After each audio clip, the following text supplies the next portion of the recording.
Hello, hello, hello. I'm Robyn. And I'm Gil. And this is Rockin The Love. Welcome, everyone. Welcome. Good to have Are you. you Good to ready? see you. What should Are they we be ready ready? for? We should be ready for us. It's a big day. A lot of fun. Okay. So, what's our theme? I'll tell them about it. Our theme for the month has been love in the midst of chaos. And today we decided to drop the chaos. Today it's just love in the midst. And we're going to just share a little bit about our own journey today. Cool. That sound like fun? I'm not sure yet. We'll see what part of the journey shows up. Well, yeah, But that's probably accurate. before we do that, I wanna just apologize to everyone for not being here last week. I was Yes. actually in New Mexico, and the powers that be said no. All roads did not lead to doing a show, so we decided to give you an old show and just come back refreshed this week. And we are refreshed in different places, but refreshed nonetheless.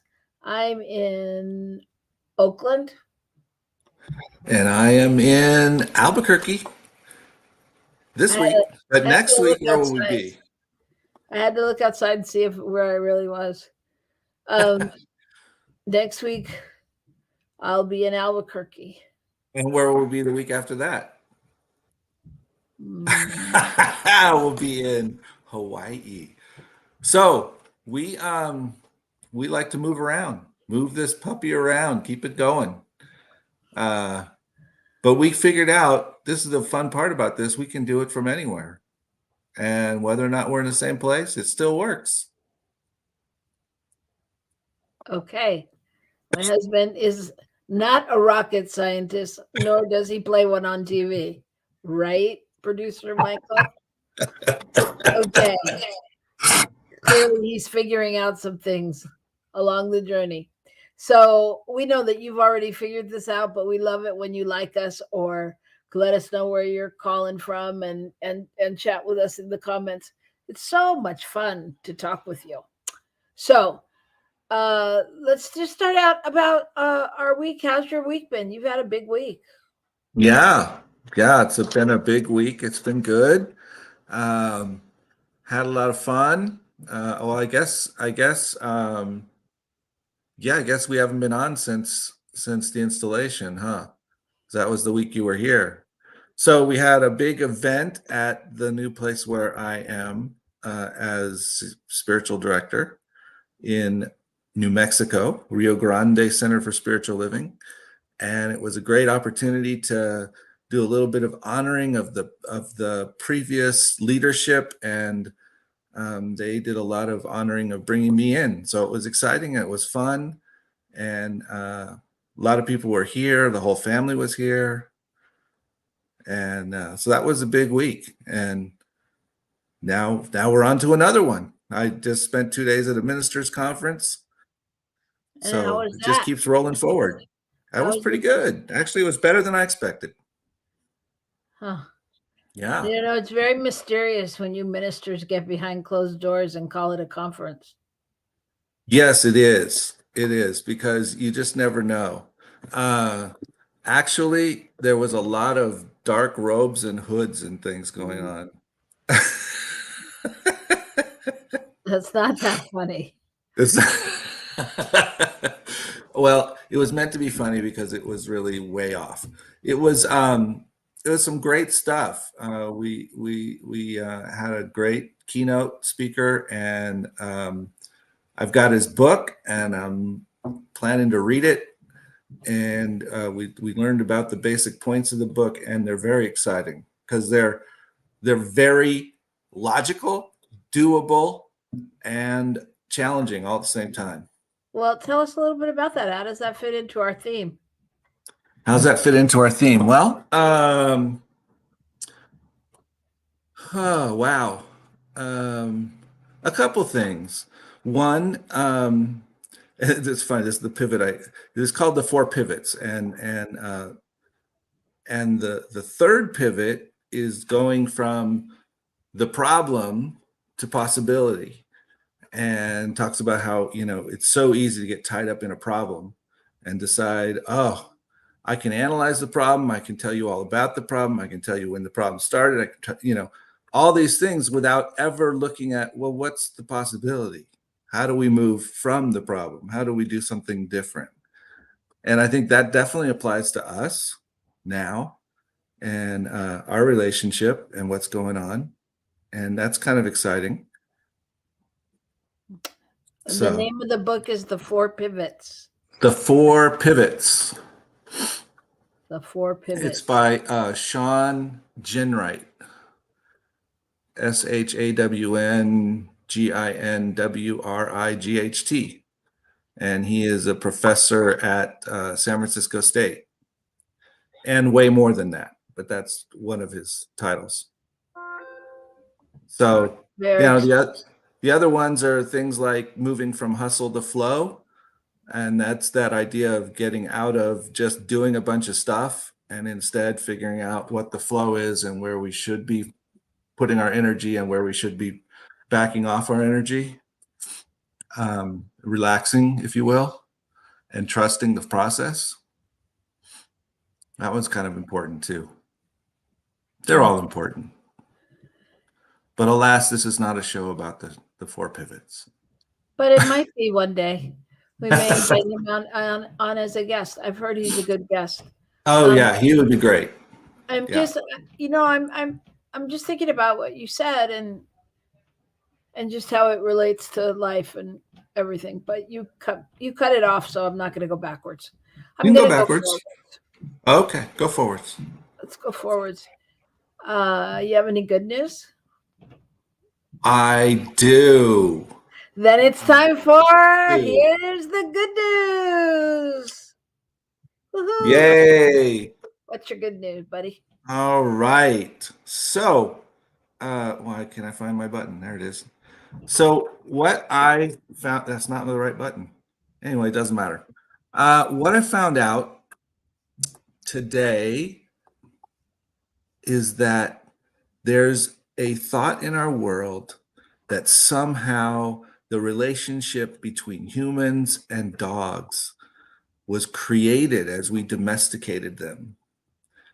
But a new study shows that the relationship actually started before we domesticated wolves and turned them into dogs with the wolves. The wolves are able to distinguish who they relate to and who they don't, who they feel safe with and who they don't. And they're able to be calmed by the people that they recognize and that they know. I saw that article. It's very interesting. Isn't it interesting?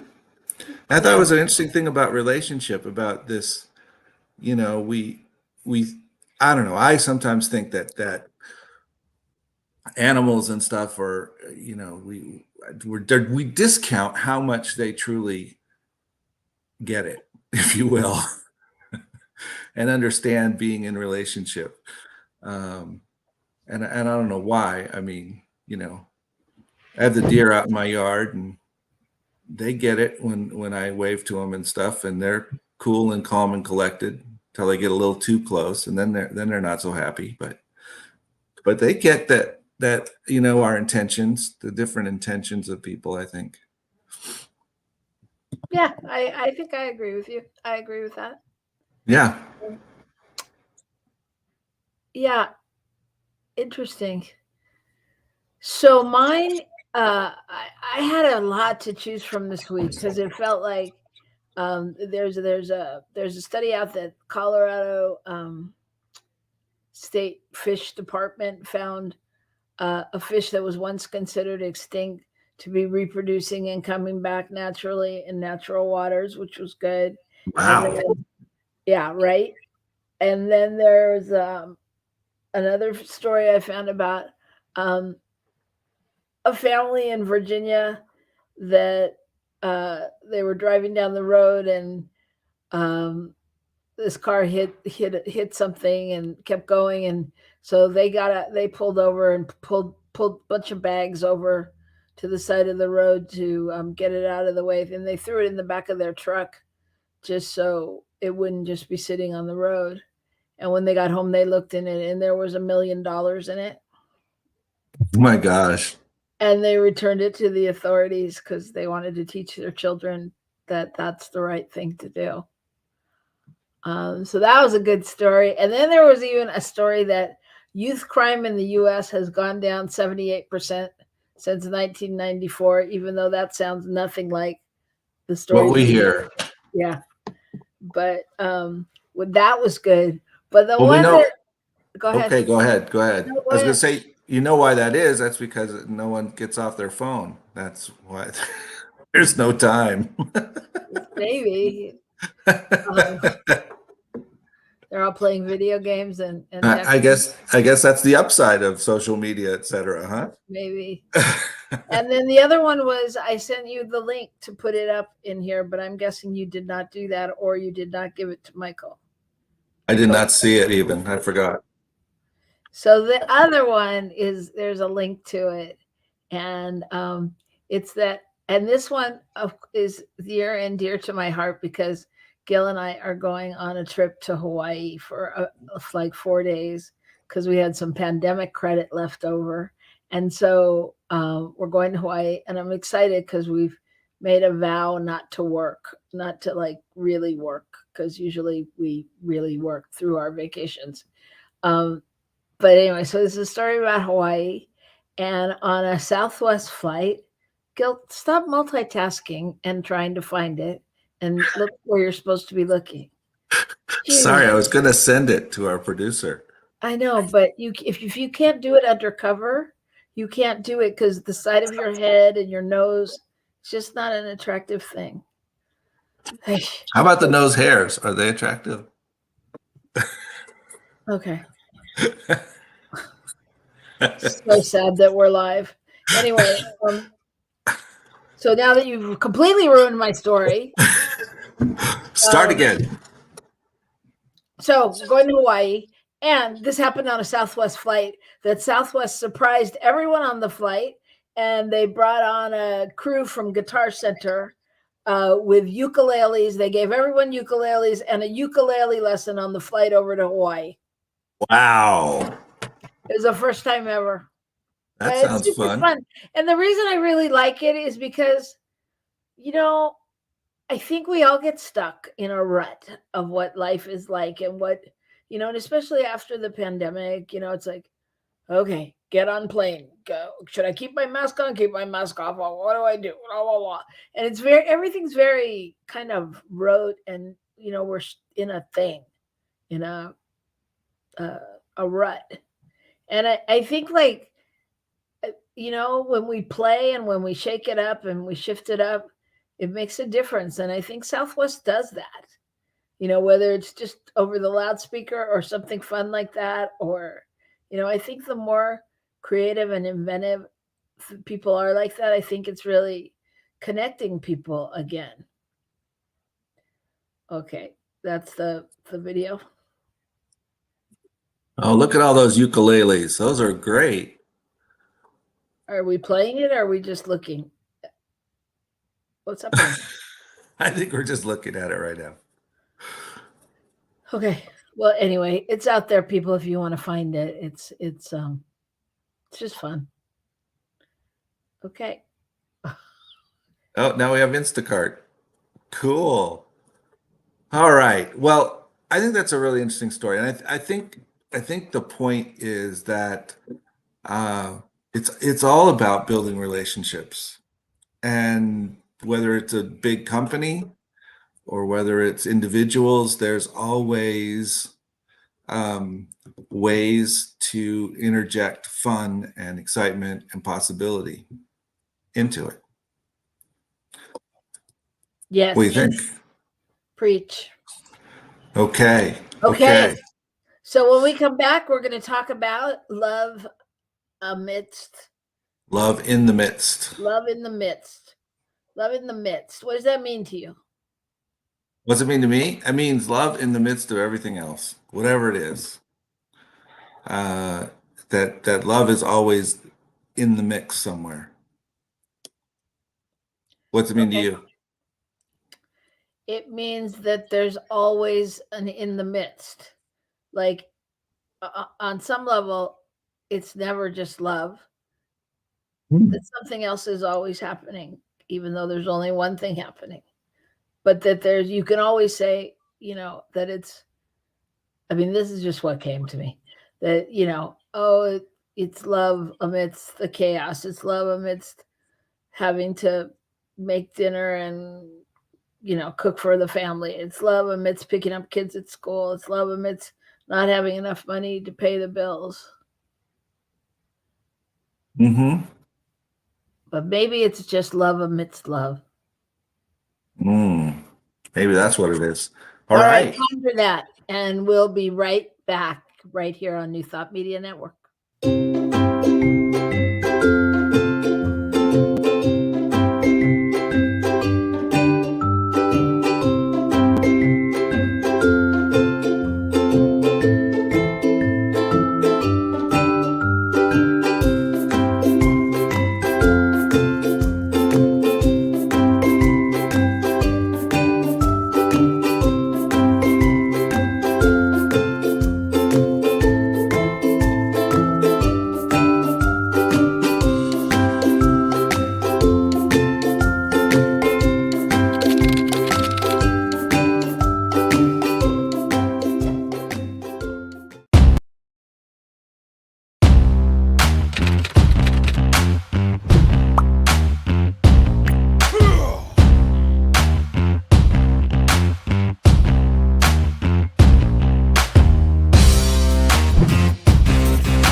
And we're back right here on Rockin The Love. I am Robyn Rice. And I am Gil Olmsted.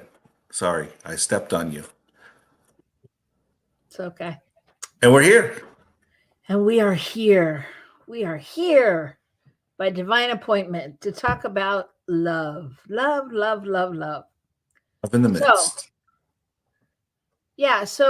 So what made you come up with this topic?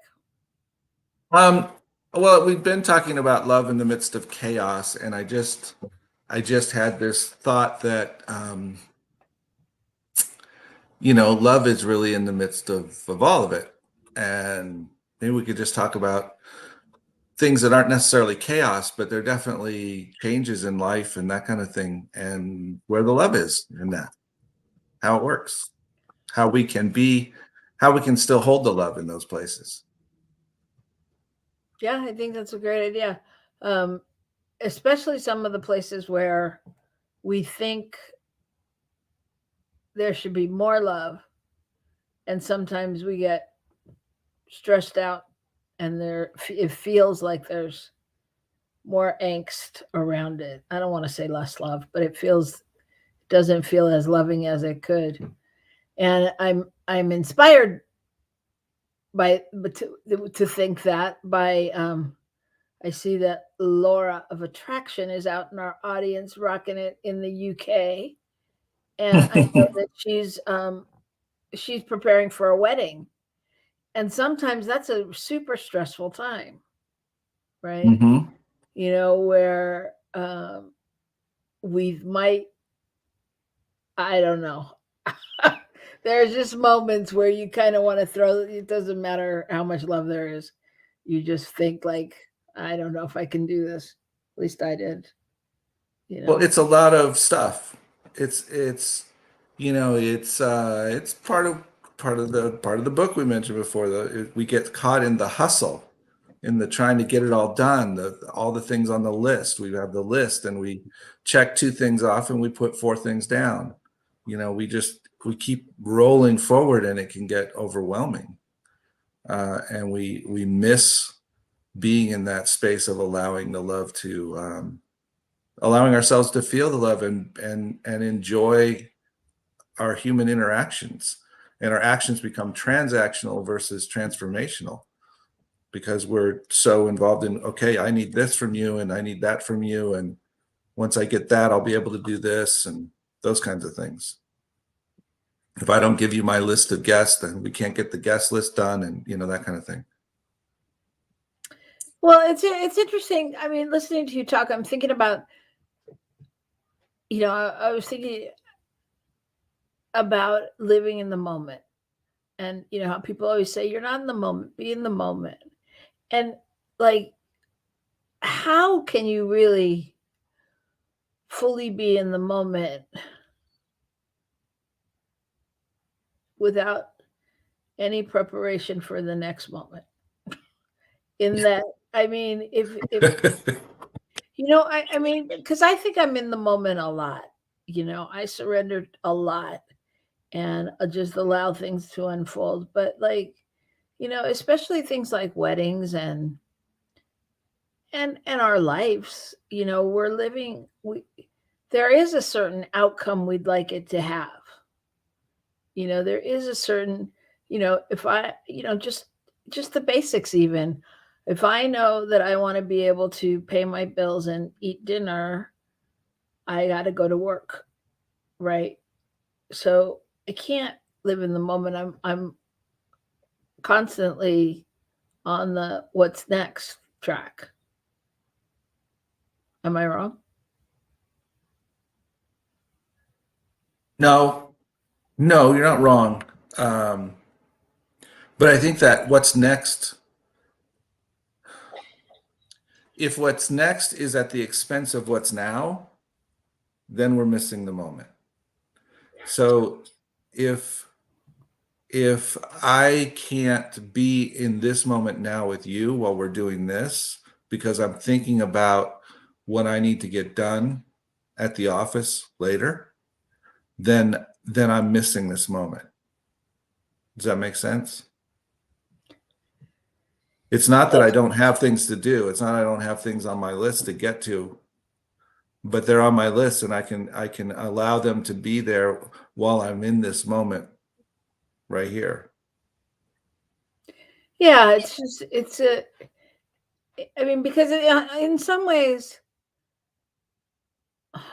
we're always living from a place of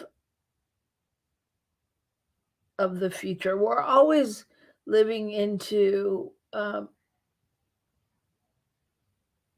what. Okay, so we're always living into making a memory, because that's what we know. And that's why when you're in the moment, sometimes you're so surprised and you know and in wonder of what happens, because it wasn't on your radar. Does that make sense? Kinda, but it's a memory then at that point. You've now created a memory. Right. But Yeah, it wasn't it may not have been, this a whole different discussion, but it may not have been consciously created. It may just have been created by you allowing the space for it to happen. right. Right. Whereas if I'm planning my wedding, I go, oh, I need to make sure that there's, each person has a rose and doves fly at noon or whatever. You know, Mm-hmm. that's more my vision of like I've always dreamt of or thought about, and it's different. Mm-hmm. Well, but isn't that the story we tell about our wedding and the butterflies? Yeah, it is, but that's an allowing story. We don't always live from that place, and Okay. that's so the story is, I wanted butterflies in my wedding, and I had this place where we were going to put butterflies after a reading, and it didn't happen. And when we got to that point, the minister looked at me, and she went, "Butterflies," and I went, because it just too much had happened, and to get to that on my list. And someone in our audience, what do you call it? Is that what you call it with this way? In our wedding, Um, in our party, in our someone that people. was there, so our people, our tribe, someone, someone said, "But look, there's whales," and pointed to the ocean, and there was a mama whale with her baby breaching. Well, I couldn't have planned that, right? But on some level, I opened up the space and allowed that to happen. But that's because I forgot about the butterflies, not because I went, let that go and see what happens. you know? But in the moment, you didn't go sideways with because you forgot the butterflies. You just were like, "Oh no, that's not happening." Yeah, You know but what I mean? I yeah, mean, I you do. didn't let I it know. become a thing. I know what you mean. I know what you mean. So, but anyways, but I don't want to get too far off topic. I think that because I think it's, uh, I think that's what we're saying, or what I was saying in the beginning, that we're always in the midst of something, right? Because we always have a thought or an opinion or an idea or a what if about the situation, right? Mm-hmm. Mm-hmm. Well, I think you brought up a really interesting conundrum because how can we possibly live solely in the moment and, have our clothes on in time before we're supposed to walk out the door? Right. Or, I mean, like that preparation, if you will, like you said, for what's next. I think it's an interesting concept. I think there's this idea of being in the moment and allowing it to happen, but also acknowledging that there's a certain amount of always thinking about what's coming up. What are we going to do? That's why we have airline tickets booked out into November. We could live in the moment and go to the airport and jump on a plane, but then we probably wouldn't be able to afford it, you Right. know? So we really couldn't. Right, Right. right. Yeah, I think it's interesting. But I and so really, how do you live in the moment when there's always something going on? And that's the practice, right?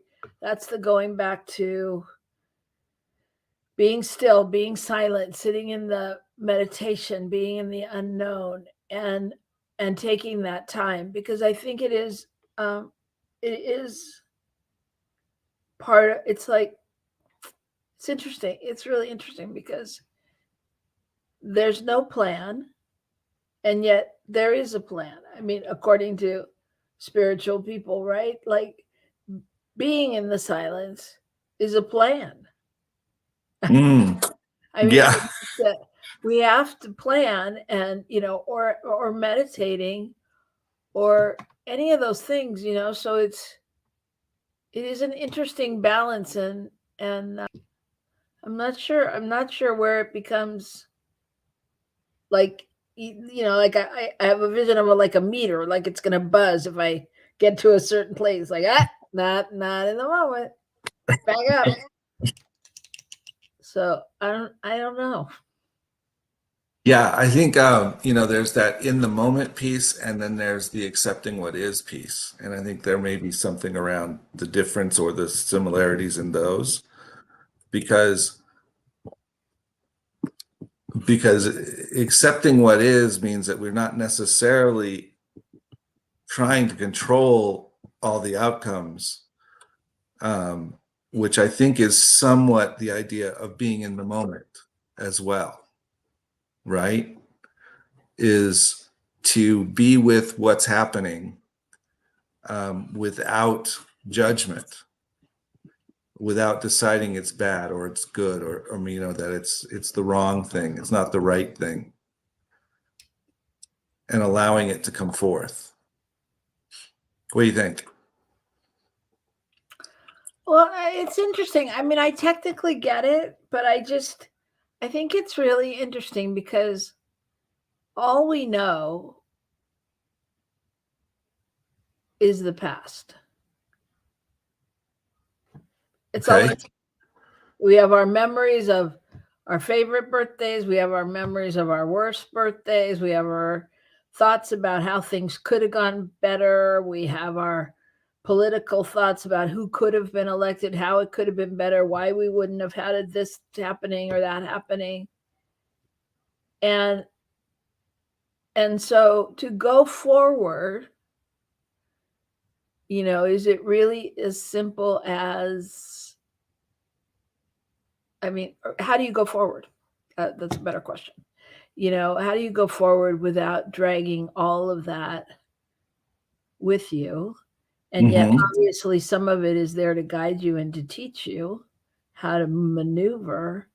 But how do you really let that go? It's kind of like a trust fall, right? Mm. How do you just fall? Yeah, yeah, yeah. And what quote would hold you back from the moment? Well, your memory of the time you did it and they didn't catch you. Right. Right. Or any That kind of thing. time you felt unsafe. Yeah, yeah, And so this isn't exactly the topic you were talking about, but I mean that brings us to how we do everything, right? Because we're basing it on the past in some level, right.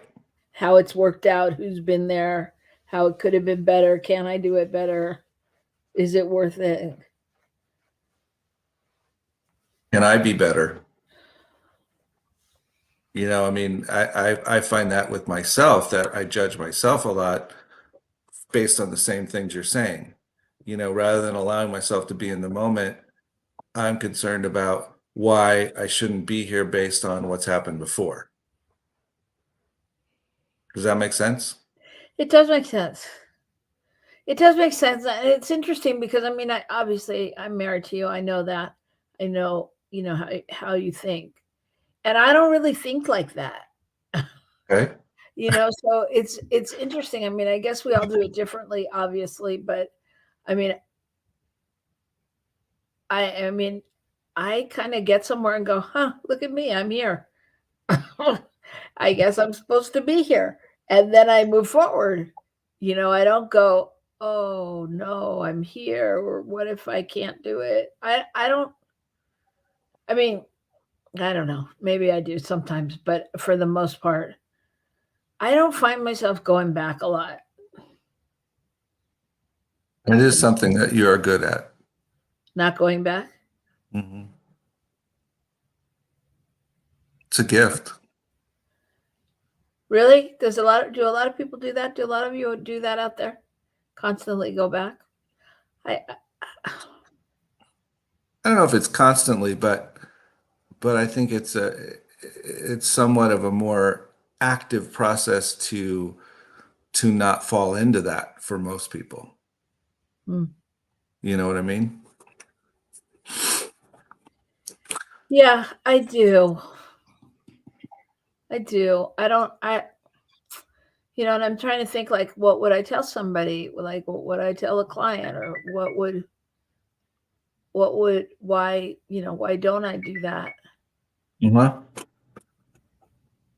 But That's an interesting one. I really think it is just I know we say this a lot in New Thought, Science of Mind, change your thinking, change your life, or, you know, positive affirmations but I don't know. Honestly, I didn't have a lot of that growing up either. I didn't have that feeling that I couldn't do it. I thought I could do everything. I was like, what's wrong with everybody? I thought, like, I remember being a little kid and like when some war was going on or some unrest somewhere, I was like, well, come on, can I just talk to the president? I didn't understand like why it couldn't just be talked out and why it couldn't change. So I don't know. I think I'm weird.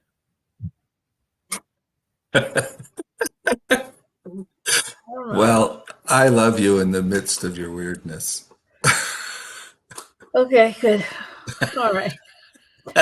No, but really, I mean, I don't know. I think that's really important because it's a big deal to keep going back to an old story. Yeah. To have an old story. And how do you really stop an old story?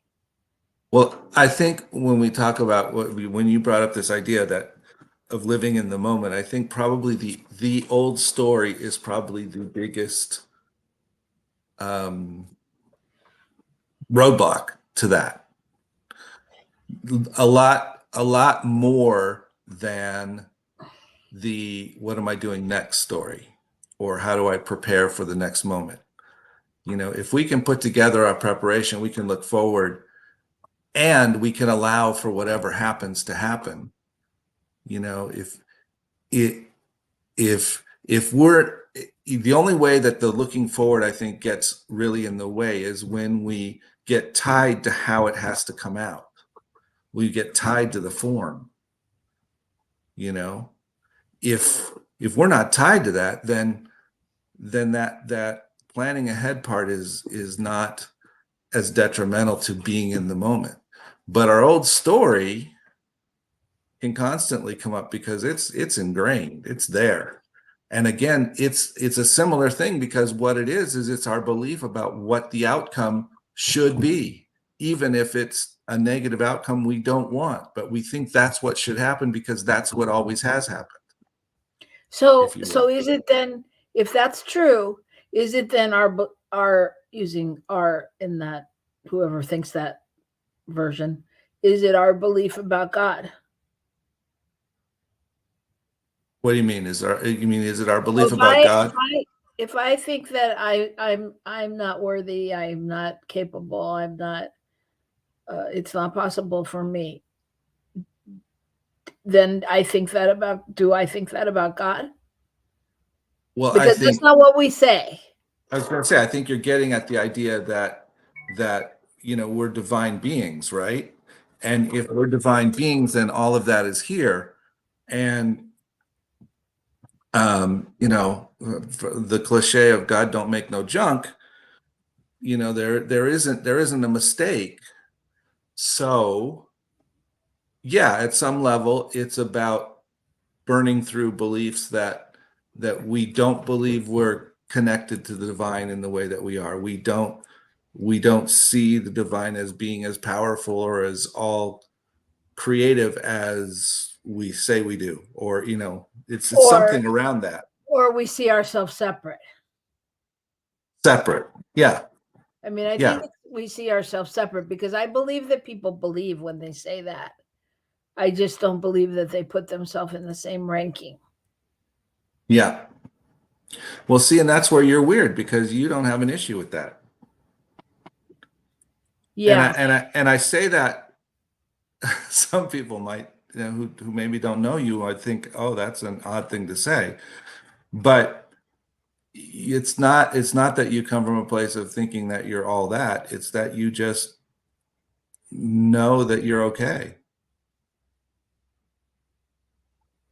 Yeah. Know that, right? I mean, you don't go around letting people or telling people that you're special or trying to show everybody how special you are. You just show up and be it. Well, I don't Well, and I don't think I'm special. That yes. Yeah, I mean, I think I see people the same as I see me. I mean, Hmm. there's nothing. We're all special, and I don't mean that to sound trite. I just mean like I don't see myself as anything special, but I do see the beauty in almost everyone.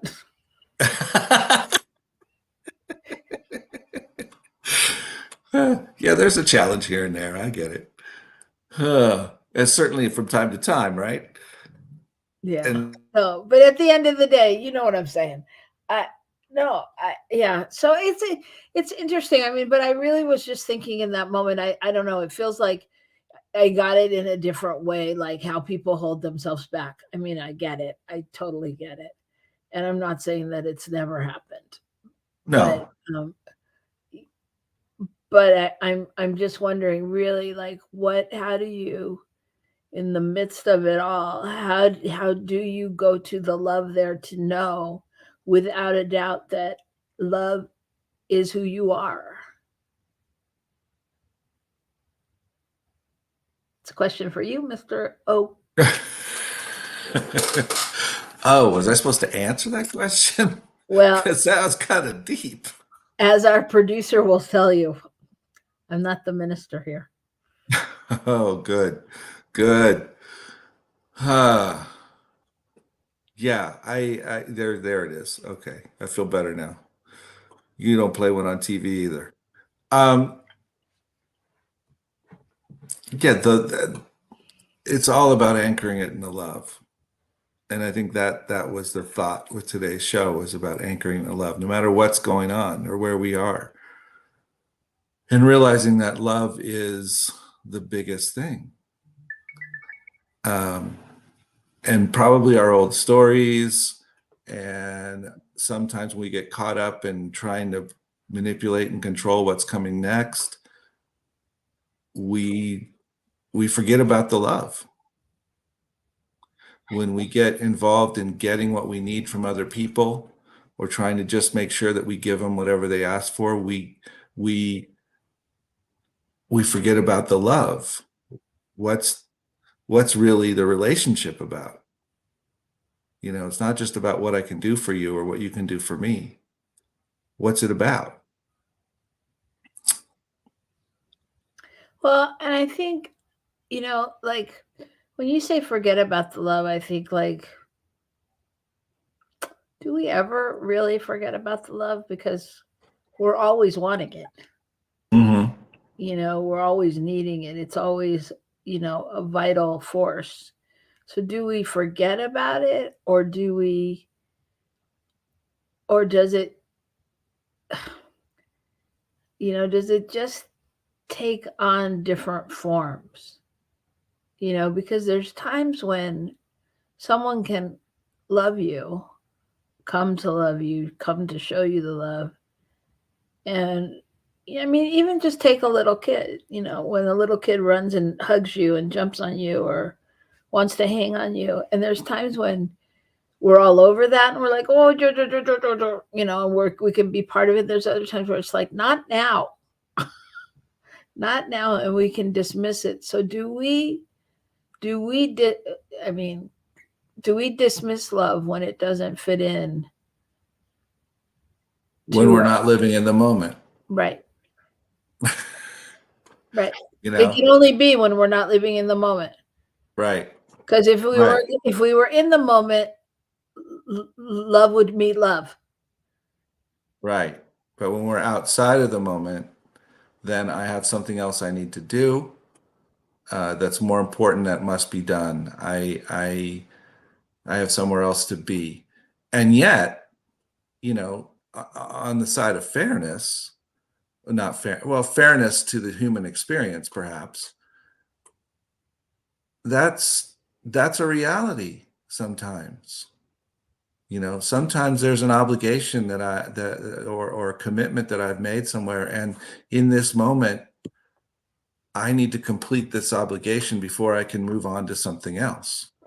And is that the And truth? well, that's certainly what it feels like in the moment. I don't know if it's absolutely the truth. You know, perhaps it can be, oh, okay, thank you, love you, bye.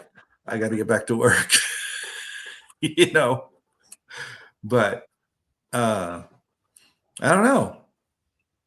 I think that's a good question. And I think, maybe for me, that would be like the homework for the week. That would be just, just, just being aware, just acknowledging, just, being aware of where love shows up and what you do with it. Like, is there a time, whether it's, you know, somebody bringing you in a glass of water and you don't want a glass of water, you wanted a glass of tea, or whatever, like, where, how many places does love show up where we don't acknowledge it or take the time to be with it? Wow, I think that's a great thought around love in the midst of whatever else is going on, and I think it's a good question, because it's more than talking about love in the midst. It's about opening oneself up to recognizing it when it's there. Yeah.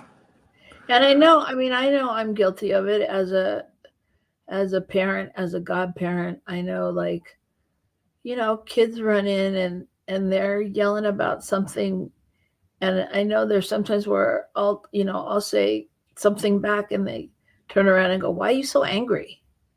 Well, I'm angry because my thought about what you're doing and everything started 5 minutes ago. I'm not stopping to love you in this moment and be really, I think understanding or I guess anything. that's another question, though. Like, even in the midst of whatever happened 5 minutes ago, can I stop and love what's happening right now, or acknowledge something that I love about what's happening right now?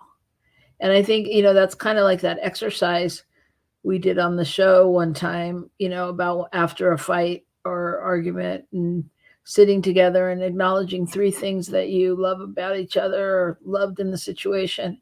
And it's like, can we, in the situations that we don't like, can we go back and find something that we do like, or that we're grateful for or appreciative of, or where we see the love, something like that? It's a good question.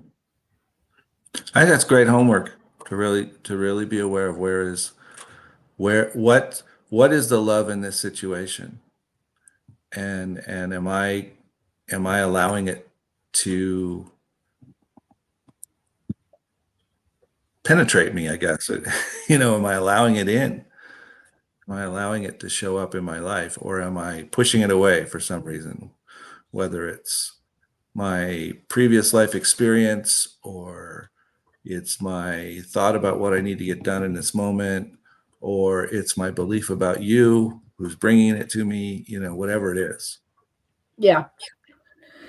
Just checking in, seeing where you're operating from. Yeah. In the midst of whatever is going on. Yeah. That's good. I'll do it. Will you do it? I'll do it. Okay, it's a pact. We'll do it. Producer Michael, will you do it? All right. Michael's in. Michael's a thumbs up. All right. So here at Rockin The Love, we're going to pause and just check in to see where we're operating from this week. And we're going to see you next week, when hopefully our guest will be Ray Davis. Yeehaw! Ray is an amazing man with so Amazing. many credits. Yeah. Talented musician, and just it's going to be a very interesting conversation. And that's all I got. What do you got? Well, I just wanted to comment that none of the 6 questions I wrote down for our show today did I ask, nor did we discuss. So it was interesting to allow, in the moment, this show to come forth the way it did, because it came up totally different than I thought it would.